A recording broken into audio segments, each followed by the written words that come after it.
Hello everyone. For the last month I've been bringing you some sort of mini stories, groups of car reviews together to form some sort of evolution, a timeline, or perhaps some interesting rivalries. For today's car, the Honda NSX, I've got no excuses for. There's no particular reason to bring this car out. There's no comparison video I'm doing after this. I'm driving this one simply because I want to.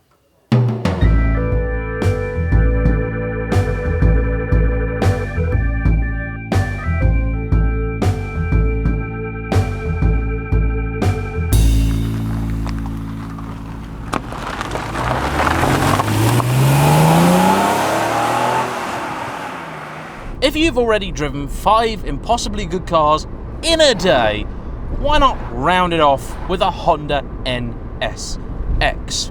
In complete honesty, I just have never been a big fan of the original Honda NSX. I had the opportunity about 18 months ago to spend quite a bit of time behind the wheel of Honda UK's pristine 2005 example, one of the very, very last. And so that's why today I was so keen to drive this, because it is indeed one of the very first. It's a 1991 car, and in comparison to that beautiful Imola Gold car that I drove, there are a few key differences. First off, this one is red. Secondly, it of course has the earlier styling, including the pop-up headlights, a slightly different treatment at the rear, although only slightly different, 15-inch wheels at the front. Incredible. And the 3-litre engine connected to a 5-speed manual gearbox. Crucially though, it also has no power steering, manual only in this. Much of it is very familiar to me. In fact, I don't really think Honda updated the interior of the NSX that much at all over the course of the model's life, and it didn't really need it. It was always a funky, unusual, and quintessentially Japanese place to be. You've got these unusual stalks here that are kind of operated like door handles rather than traditional stalks, and it all feels very, very nice. A mixture of bespoke and parts bin Honda.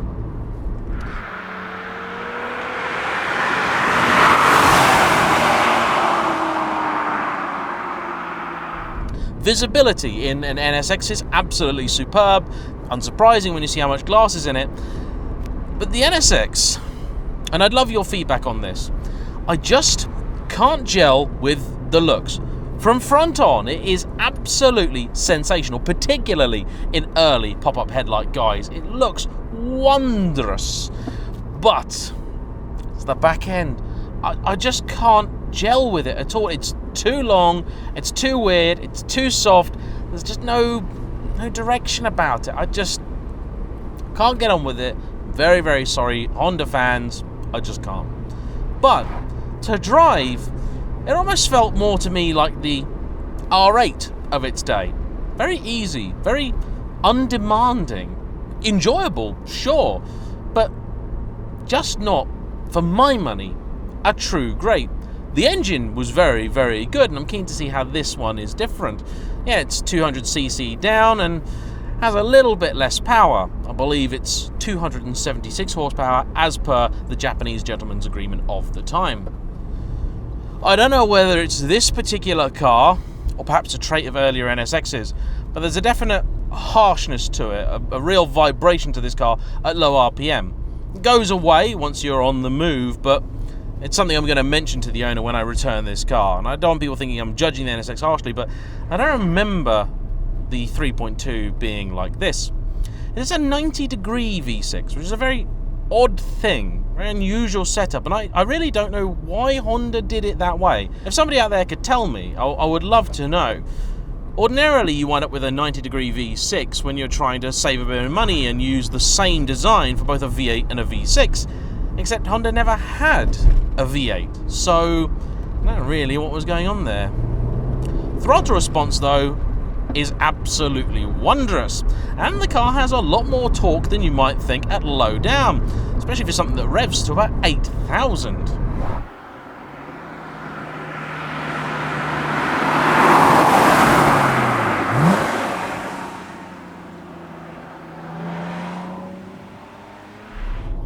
This is yet another car that belongs to our new best friend Ben, and he'd really appreciate it if you could go and give his Instagram page a bit of a like and check out some of his pictures if you want to see this and its other stablemates.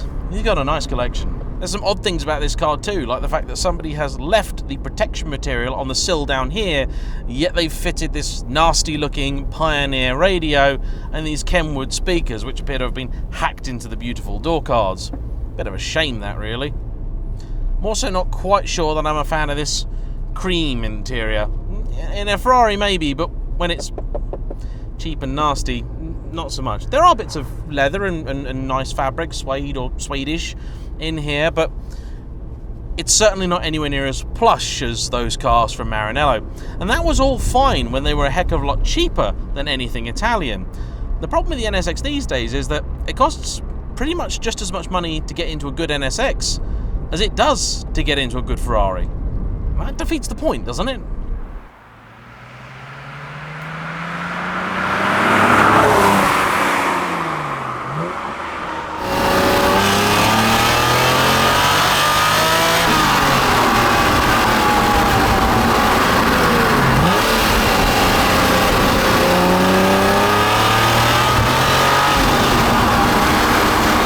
Surprisingly, this does actually feel really similar to that later car. And I say surprising on two fronts.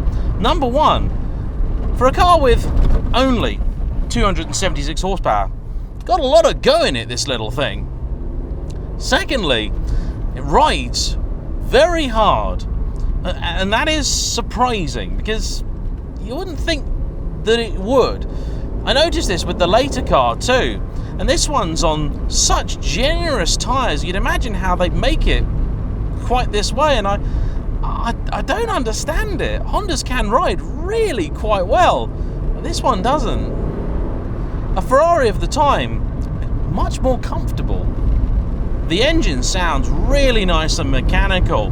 It's actually got a few different systems in there, not just the VTEC for which Honda have become famous, this car being one of the very first applications of that. It's also got something called, I think, TVIS, so it's an adjustable length inlet manifold system.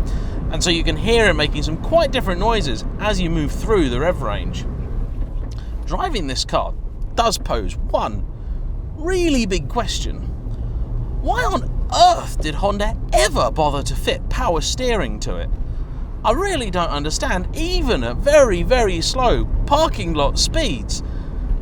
A really nice light steering, and that is a big improvement over the old car. It's still not best in the world. There's too much of nothing at the dead center. See, the car moves, but doesn't have that interaction, doesn't have that feedback, doesn't have that real turn-in of the very best cars that I've driven. For example, the Evo 6 Tommi Mäkinen, most people would tell you surely couldn't steer better than a Honda NSX. But it does. It really does. That's not to say that Ferraris at the time were perfect. No, they certainly weren't. But a Porsche at the time steers better than this. It's odd, really. You get into an old Honda, and the thing which surprises you is that it feels really powerful. It doesn't steer quite as well as you'd think. Should be the other way around, shouldn't it? Maybe I'm being a little bit hard on the car. Maybe, like the Lancia Delta Integrale that I also drove, expectations have been built up around this car over so many years. It would be simply impossible for it to live up to them. You certainly feel like you're driving a supercar, that's for sure, because you are sat right on the deck. You can see everything, and that does mean that the car melts away around you, and it does become a little bit less about the car and a lot more about the drive. This 5-speed box still has a bit of notchiness about it. The 6 wasn't great. That was another very odd thing for Honda to get wrong, and I'd say this is probably better, but only marginally.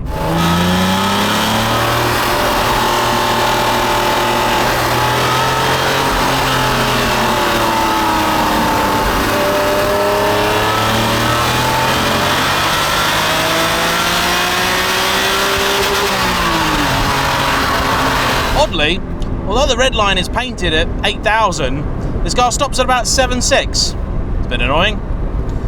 Luckily, the harder you drive it, the better it gets, And it's not lacking for pace, this thing, at all. It can really hustle. And in fact, as soon as you finally, at last, get a bit of clear road, everything bad I just said about this car, I'll take it back.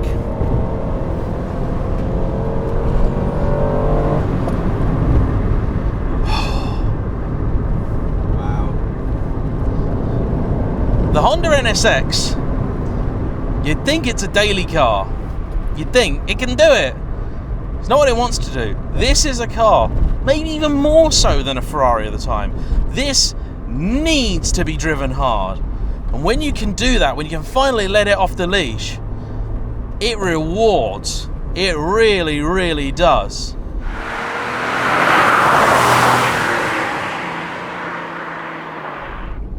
And then you get back into traffic, you start to get annoyed with them. It does give you time to admire some of the odd things that Honda do with their cars. For example, the button which is dedicated solely to the ability to turn off the switch over there, but which Honda call main on. A bit dramatic, I think. Or the button here, which I thought gives you half a martini glass, but in fact just limits how high the aerial at the back can go up.